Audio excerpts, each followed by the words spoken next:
ഇന്ത്യക്ക് രണ്ട് വാർ ഫ്രണ്ട് തുറക്കേണ്ടി വരുമോ എന്നുള്ള ചോദ്യമാണ് ഇപ്പോൾ ഉന്നയിക്കുന്നത്. രണ്ടും വളരെ എളുപ്പമാണ് എന്നുള്ളതാണ് വേറൊരു പ്രധാനപ്പെട്ട കാര്യം. ഒന്ന് പാകിസ്ഥാനിലേക്കാണ്, അത് ഇപ്പോൾ ഇന്ത്യ തിരിച്ചടിക്കായി അവിടെ ഒരുങ്ങിയിരിക്കുന്നു. വേറൊരു സ്ഥലത്ത് തലപൊക്കുന്നത് കിഴക്കൻ പാകിസ്ഥാൻ എന്ന് നേരത്തെ അറിയപ്പെടുന്ന ഇന്ത്യ സ്വതന്ത്രമാക്കി ബംഗ്ലാദേശാക്കി കൊടുത്ത ആ രാജ്യമാണ്. ആ രാജ്യത്ത് നിന്നും ഇന്ത്യ വിരുദ്ധമായിട്ടുള്ള പ്രസ്താവനകൾ നിലവിൽ വരികയാണ്.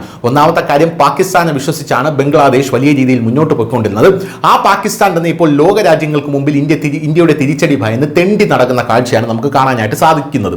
ആ പാകിസ്ഥാനെ ആശ്രയിച്ചിരിക്കുന്ന ബംഗ്ലാദേശ് എത്രത്തോളം ദുർബലമാണ് എന്ന് നമുക്ക് എല്ലാവർക്കും അറിയാം. അങ്ങനെ ഇരിക്കുന്ന സാഹചര്യത്തിലാണ് ഇപ്പോൾ ബംഗ്ലാദേശിൽ നിന്നും ഒരു പ്രസ്താവന വന്നിരിക്കുന്നത്. ആ പ്രസ്താവന മുൻ ബംഗ്ലാദേശ് ജനറലിൻ്റെതാണ്. മുൻ ബംഗ്ലാദേശ് ജനറലായിട്ടുള്ള ഫസ്ലൂർ റഹ്മാന്റെ പ്രസ്താവനയാണ് ഇപ്പോൾ പുറത്തു വന്നിരിക്കുന്നത്. അയാൾ പറയുന്നത് പാകിസ്ഥാനെ ഇന്ത്യ ആക്രമിച്ചാൽ ബംഗ്ലാദേശ് കയ്യും കെട്ടി നോക്കിയിരിക്കില്ല എന്നുള്ളതാണ്. ബംഗ്ലാദേശ് കയ്യും കെട്ടി നോക്കിയിരിക്കില്ല എന്ന് മാത്രമല്ല, വടക്ക് കിഴക്കൻ സംസ്ഥാനങ്ങളിൽ ബംഗ്ലാദേശ് അധിനിവേശം നടത്തുമെന്നുള്ളതാണ്. നേരത്തെ തന്നെ നമുക്കറിയാം, വടക്ക് കിഴക്കൻ സംസ്ഥാനങ്ങൾ ബംഗ്ലാദേശിന്റെ റഡാറിലുണ്ട്.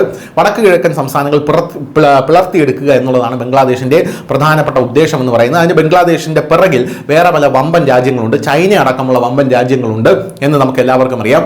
അമേരിക്കയ്ക്ക് അതിൽ താല്പര്യമുണ്ട് എന്ന് പറഞ്ഞു കേൾക്കുന്നു. ഇത് പറഞ്ഞത് വേറെ ആരുമല്ല, ബംഗ്ലാദേശിന്റെ മുൻ പ്രധാനമന്ത്രിയായിട്ടുള്ള ഷെയ്ഖ് ഹസീന തന്നെയാണ്.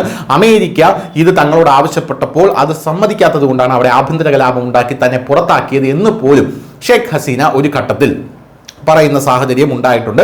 സെയിന്റ് മാർട്ടിൻ ഐലൻഡുമായി ബന്ധപ്പെട്ട വിവാദങ്ങൾ ഇതെല്ലാം നമുക്കറിയാം.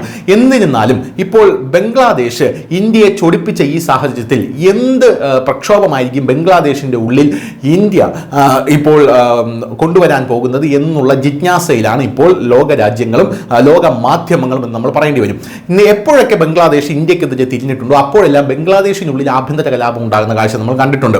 പ്രധാനമായും അരക്കൻ ആർമി ബംഗ്ലാദേശിൽ കയറി മേയുന്ന കാഴ്ച നമ്മൾ കണ്ടിട്ടുണ്ട്.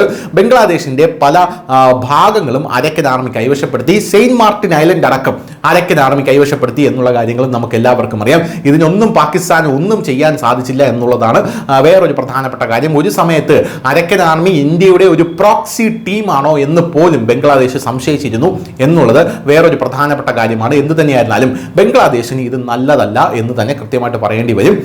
ഇന്ത്യ പാകിസ്ഥാനിലേക്കും ബംഗ്ലാദേശിലേക്കും രണ്ട് വാർ ഫ്രണ്ട് തുറന്നാലും സുന്ദരമായി ഇന്ത്യയുടെ പ്രധാനമന്ത്രി നരേന്ദ്രമോദിക്ക് യാതൊരുവിധ പ്രശ്നവും വരാതെ രാജ്യത്തെ മുന്നോട്ട് കൊണ്ടുപോകാനും നമ്മുടെ രാജ്യത്തെ സിവിലിയൻസിന്റെ ജീവിതം സാധാരണഗതിയിൽ തന്നെ യുദ്ധസമയത്ത് പോകാനും സേനയ്ക്ക് കൂടുതൽ ശക്തമായി അങ്ങോട്ടും ഇങ്ങോട്ടും അടിക്കാനുള്ള ഒരു സംവിധാനം ഇന്ന് നമ്മുടെ രാജ്യത്തിനുണ്ട് എന്നുള്ളതാണ് ഏറ്റവും വലിയ നമ്മുടെ രാജ്യത്തിന്റെ പ്രത്യേകത എന്ന് പറയുന്നത്. കാരണം ഈ ബംഗ്ലാദേശും പാകിസ്ഥാന്റെയും പിന്നിൽ വേറൊരു രാജ്യങ്ങളുമില്ല, ചൈന മാത്രമാണുള്ളത്. ഈ ബംഗ്ലാദേശ്, പാകിസ്ഥാൻ, ചൈന ഈ മൂന്ന് രാജ്യങ്ങളും ചേർന്ന് ഒരു അച്ചുതണ്ട് രൂപപ്പെടുത്തി എടുക്കുക എന്നുള്ളതാണ് ഇപ്പോൾ ചൈനയുടെ പ്രധാനപ്പെട്ട പണി. പക്ഷെ തങ്ങളാണ് ഇത് നയിക്കുന്നതെന്ന് ആരും അറിയാൻ പാടില്ല എന്നുള്ളതും ചൈനയ്ക്ക് നിർബന്ധമുണ്ട്.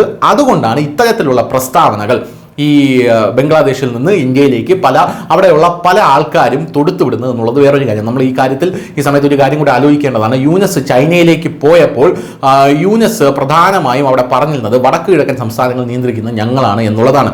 ഇതിന് ഇന്ത്യ ശക്തമായിട്ടുള്ള മറുപടി കൊടുത്തതാണ് എന്ന് നമുക്കെല്ലാം അറിയാം. നമ്മുടെ അരിയും വാങ്ങി തിന്നിട്ട് നമുക്കെതിരെ തന്നെ തൊടുത്തുവിടുന്ന അമ്പുകൾ ശരിയല്ല എന്നുള്ളത് നമ്മുടെ രാജ്യത്തുള്ള ആൾക്കാരും പറഞ്ഞിരുന്നു. എന്ത് തന്നെയായിരുന്നാലും ഇപ്പോൾ ഇത്തരത്തിലുള്ള പ്രസ്താവനകൾ വരുമ്പോൾ ബംഗ്ലാദേശ് കൂടുതൽ കുഴപ്പത്തിലേക്ക് പോകുമെന്നുള്ള കാര്യം തർക്കമില്ല.